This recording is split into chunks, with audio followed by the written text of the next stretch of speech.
nga Rema essaawa zino senga twogera bigambo birala naye ensobi gy'okoze amazima gali nti ebeerera z'omutima gwo nti mubi nnyo era buli munnayuganda waali yasonyiwa Eddie Kenzo bw'abeera nga yali ttiimu Rema omusajja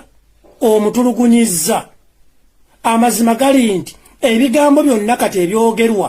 nti waleetanga amuza mu nnyumba ya Eddie Kenzo ng'agenze okucapa biyinza okuba ebituufu kubanga Rema olaze omutima omubi nga mwoli mu Kampala so sigamba nti ekibi kyakusanze oli mitala w'amayanja nga toli mulwadde